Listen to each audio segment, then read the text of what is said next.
एहसन इकबाल साहब, बड़ी खबर तो आ चुकी है, तमाम शुरा जो पीडीएम में है, तमाम जमातें जो पीडीएम में है, उनको इंतजार था इस बात का कि सीसी में क्या फैसला होगा। तो फैसला तो उन्होंने कर लिया है कि इस्तीफा नहीं देना है, पार्लिमानी फोरम्स का इस्तेमाल भी होगा, और जो show cause notice Shahid Khaqan Abbasi साहब ने उनको थमाया था वो फाड़ के फेंक दिया है। जी, तो अगर उन्होंने वो शो कॉज नोटिस तो नहीं था, उनसे वजाहत मांगी गई थी कि उन्होंने पीडीएम के फैसलों की खिलाफ वर्जी करते हुए क्यों कर हुकूमती इत्तेहादी बाप पार्टी के साथ मिलकर लीडर ऑफ अपोजिशन की स्लॉट को सेनेट में हासिल किया है। तो अगर उन्होंने पीडीएम क़यादत की तरफ से जो मुतफिका तौर पे वजाहत मांगी गई थी उसको रेजा रेजा करके फेंक दिया है, तो उन्होंने खुद ही पीडीएम से अपनी वाबस्तगी को भी इसके साथ रेजा रेजा कर दिया है। और वो इस बात का सबूत है कि वो पीडीएम के साथ नहीं चलना चाहते। ये एक बहुत हितक अमेज रवैया है जो उन्होंने अपनाया है। बिलावल भुट्टो साहब का हम एहतराम करते हैं, वो एक पार्टी के चेयरमैन हैं, लेकिन अगर उनको अपनी इज्जत का ख्याल है तो बाकी जमातों को और क़यादत को भी यकीनन अपनी इज्जत के बारे में वो भी हसास होंगे। और इसमें बुरा मनाने वाली बात इसलिए नहीं थी कि जो खिलाफ वर्जी है पीडीएम के फैसले की वो पीपल्स पार्टी ने की थी, और जो इत्तफाक राय हुआ था उससे इनहराफ किया, और उसके बाद फिर बाप पार्टी के साथ मिलकर उन्होंने इत्तेहाद किया जिसके ऊपर खुद पीपल्स पार्टी के अंदर से भी ये बातें उठी थी। तो लिहाजा ये कोई ऐसी वजाहत नहीं थी कि जो बिला जवाज थी उनसे मांगी गई। अगर वो पीडीएम के साथ चलना चाहते थे तो इसको अच्छे तरीके से हैंडल कर सकते थे, लेकिन जिस तरह जो इतलात हैं अगर सही हैं कि उन्होंने उसको फाड़ा है, तो ये उन्होंने अमलन पीडीएम के साथ अपने इत्तेहाद को फिर फाड़ के रेजा रेजा कर दिया। अच्छा, आज जो मीटिंग में शिरकत है पीपल्स पार्टी के तमाम रहनुमा, उन्होंने बड़े गुस्से का इजहार किया है इस वजाहत पर जो आप लोगों ने तलब की, और इसीलिए उन्होंने शोकॉज नोटिस तो फाड़ दिया है जो भी वजाहत आपने तलब की थी, लेकिन वो कह रहे हैं कि हम पीडीएम नहीं छोड़ेंगे। और उनकी राय आज भी ये है कि पार्लिमानी फोरम्स को इस्तेमाल करना चाहिए हुकूमत के खिलाफ प्रेशर क्रिएट करने में। आप कह रहे हैं कि उन्होंने तो पीडीएम से अपना ताल्लुकी का इजहार कर लिया, लेकिन अब आप क्या उनको पीडीएम में रखेंगे या पीडीएम की बाकी जमातें फैसला करेंगी कि पीपल्स पार्टी को अब नहीं रहना चाहिए पीडीएम में? देखिए, जो भी वो अब उनका बाज़ाब्ता जवाब होगा इसके ऊपर तो हतमी फैसला पीडीएम की क़यादत ही कर सकती है। लेकिन मैं ये ज़रूर कहूँगा कि जो रवैया है उनका ये सरासर गैर मुनासिब है और एक तसलसल है जिसको हम हमेशा नज़रअंदाज करते आए हैं। आपको मालूम है कि मुस्लिम लीग नून ने 2018 में पेशकश की थी कि सेनेट में रज़ा रुबानी साहब को बिला मुकाबला इत्तफाक राय से चेयरमैन अगर नामजद किया जाए तो हम उसके लिए अपना उम्मीदवार नहीं देंगे और हम पीपल्स पार्टी के रज़ा रुबानी साहब को चेयरमैन मुंतखब कराने के लिए रजामंद हैं। लेकिन उसे रद्द किया गया और सादिक संजरानी साहब को चेयरमैन बनवाया गया। इसके बाद फिर सादिक संजरानी के खिलाफ अदम एतमाद की तजवीज़ भी पीपल्स पार्टी ने दी और जब वो मूव बन गई तो उसके पीछे से ये निकल गए खामोशी के साथ।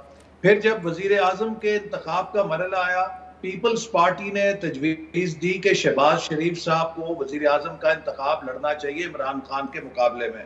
शहबाज शरीफ साहब इसके हामी नहीं थे, लेकिन जबरदस्ती पीपल्स पार्टी के सरार पे उन्हें उम्मीदवार बनाया गया। ये सब कुछ आपके नॉलेज में था और इसके बावजूद पीडीएम क़याम में आई और इसके बावजूद आप लोग कहते रहे बिलावल हमारे भाई हैं, हमारे साथ चलेंगे और इस्तीफा देंगे। ये प्रेशर आप लोग उन पर डालते रहे। पीपल्स पार्टी ने तो पहली मीटिंग में कह दिया था हमने इस्तीफा नहीं देना है ना। Shahzad, let us then put history in perspective. फिर इसी तरह जब ऑपोजिशन ने मौलाना साहब को मुतफिका सदर का उम्मीदवार बनाया तो एतजाज अहसन साहब को उम्मीदवार बना के ऑपोजिशन के वोट तकसीम करके पीटीआई के लिए राह हमवार की गई कि वो अपने सदर मुंतखब कर लें।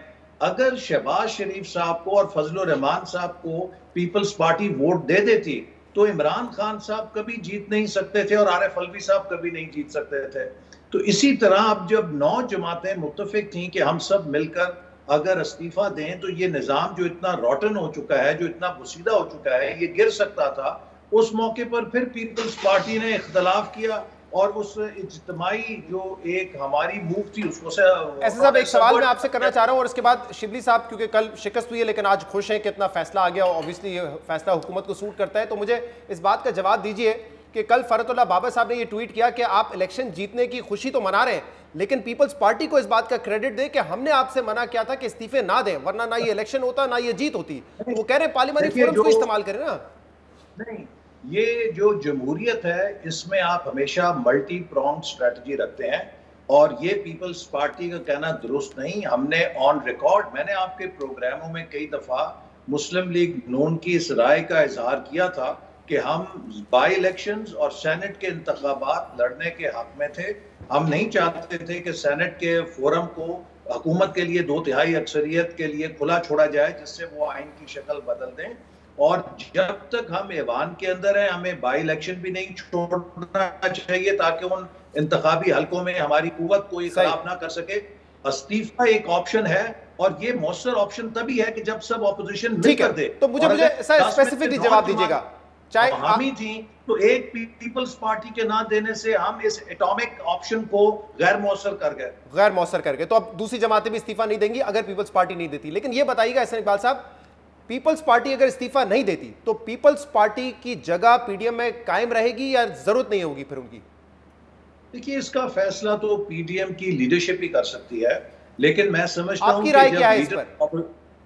जी, जो लीडर ऑफ ऑपोजिशन के इंतखाब में पीपल्स पार्टी ने नई अलाइनमेंट कर ली है। उन्होंने जमात इस्लामी, एएनपी और बाप पार्टी के साथ मिलकर एक नई सफ बंदी वो कर चुके हैं।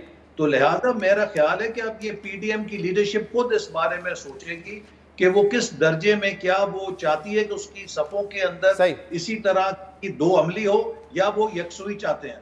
ठीक है शिबली फराज साहब, पीडीएम से अब आपको लगता है कि मुकम्मल कोई खतरा नहीं है हुकूमत को, और जो भी चैलेंजेस हैं अंदरूनी है, गवर्नेंस के हैं, परफॉर्मेंस के, हुकूमत को पीडीएम से अब मुकम्मल कोई खतरा नहीं है आज के पीपल्स पार्टी के इस फैसले के बाद?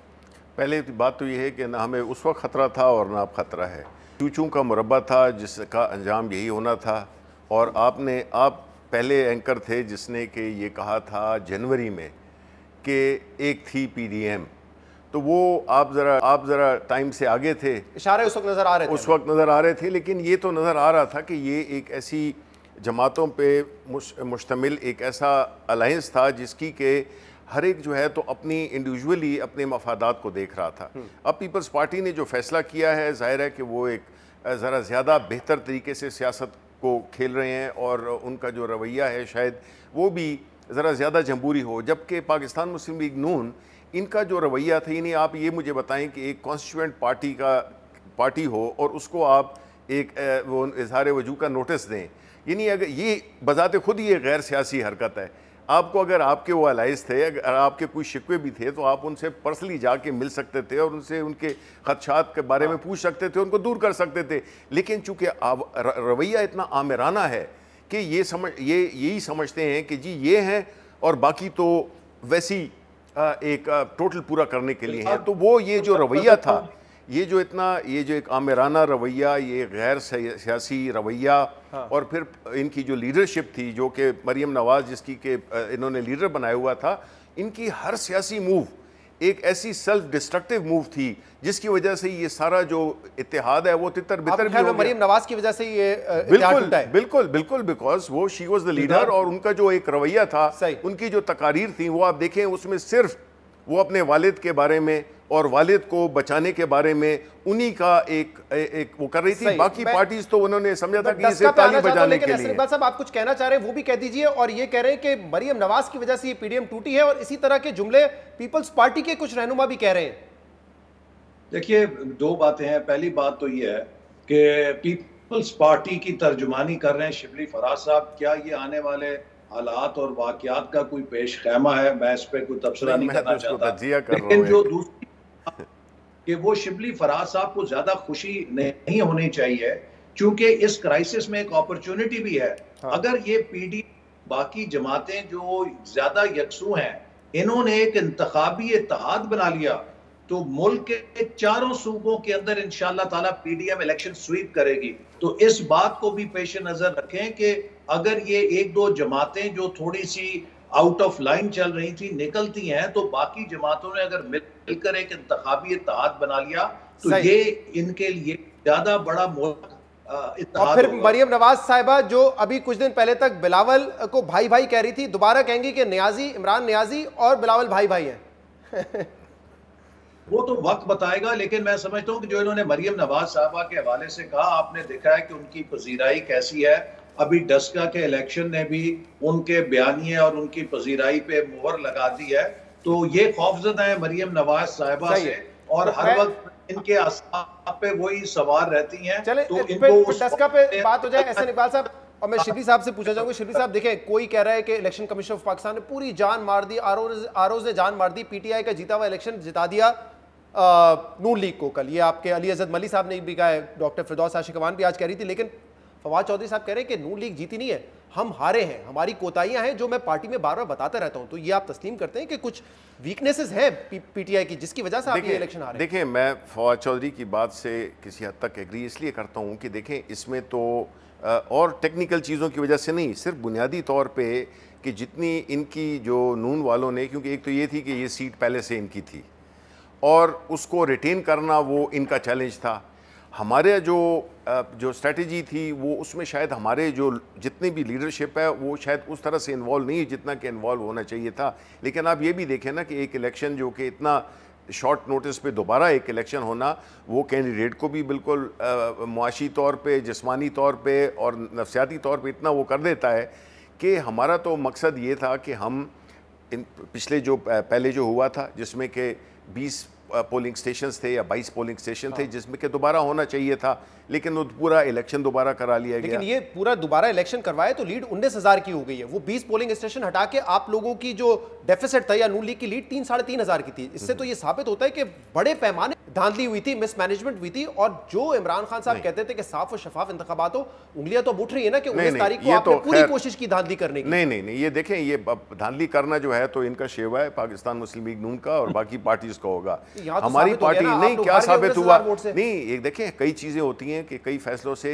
इंस्टीट्यूशनल रिस्पेक्ट की वजह से हम ये नहीं है कि जी एक इंस्टीट्यूशन ने एक फैसला दिया तो हम जत्थे लेके पहुंच जाएं और उसको अंडर प्रेशर करें, चाहे वो नैब हो, इलेक्शन कमीशन हो, सुप्रीम कोर्ट हो, कोई भी कोर्ट हो। इलेक्शन कमीशन ऑफ पाकिस्तान ने मदद की नून लीग की इलेक्शन जीतने में? देखें, ये तो मैं उन हकाइक से अभी वाकिफ नहीं हूँ जिसमें कि मैं कह सकूं, क्योंकि इलेक्शन कल ही हुआ है। ये तो वक्त के साथ जो है तो जब पता चलेगा तो फिर उसमें बात होगी। ऐसी कोई चीज नजर नहीं आई ना। आप कल उस्मान डार साहब ने कहा, वो हल्के में थे, वो कहते कि फ्री एंड फेयर इलेक्शन हुआ है, जो नतीजा है तस्लीम करेंगे। तो उनकी बात को मानना चाहिए क्योंकि वो ऑन ग्राउंड थे और उन्होंने जो भी कहा है तो उसके मुताबिक का है ग्राउंड सिचुएशन। लेकिन बात ये है, देखें, 90,000 या 92,000 वोट्स मामूली वोट नहीं है। सही है। ये एक वो नहीं है कि एक वन साइडेड अफेयर था। जितनी तकारीर जो बातें एहसान इकबाल साहब और इनकी पार्टी करते हैं कि जी ये बयानिया रद्द हो गया है और ये बयानिया कामयाब हो गया, ये सारी बातें, इस पर मैं सवाल उनसे करता हूं। लेकिन मुझे आप ये बताइए शिबली साहब, अगर उस्मान बुज़दार से बेहतर वजीर आला होता और महंगाई की ये सूरत हाल नहीं होती तो आपको लगता है आप डस्का का इलेक्शन जीत जाते? देखें, आप मुझे ये सवाल दूसरा करें कि अगर शहबाज शरीफ होते तो वो जो है तो किस तरीके से मैनिपुलेट करते पूरी गवर्नमेंट की मशीनरी को। और हमारा तो ये जाहिर होता है कि जितने भी इलेक्शंस हमने एक्सपोज हो गए ना। नहीं, हमने कोई नहीं किया, हमने कोई नहीं किया आपकी प्ली को, फिर सुप्रीम नहीं, तो हमने फिर साथ में वजीराबाद में भी मुस्तरद कर दिया। वजीराबाद में हम नहीं कर सकते थे, सिर्फ डस्का था। डस्के में क्या सी अहमियत? मैं तो अभी इंट्रोस्पेक्शन की बात कर रहा हूं ना। अगर वजीर आला ज्यादा स्ट्रांग होते, महंगाई का ये हाल ना होता। कहते हैं नहीं, ठीक है, महंगाई का फर्क पड़ता है तो आप जीत जाते इलेक्शन। देखिए, बिल्कुल जीत जाते। देखिए, बुज़दार साहब का ये मैं नहीं कहूंगा, बुज़दार साहब जो हैं तो वो हैं, लेकिन अगर तो महंगाई थी या जो भी थी, लेकिन हमारी इंप्रूवमेंट हुई है बहुत, बजाय इसके कि हमारे वोट कम हुए हैं। जो बातें ये कर रहे थे, इवन इंक्लूड कर लें आप महंगाई को भी, आप मुझे बताएं 90-92 हज़ार वोट ये मामूली वोट हैं और 1,10,000 पे वो जीती हैं।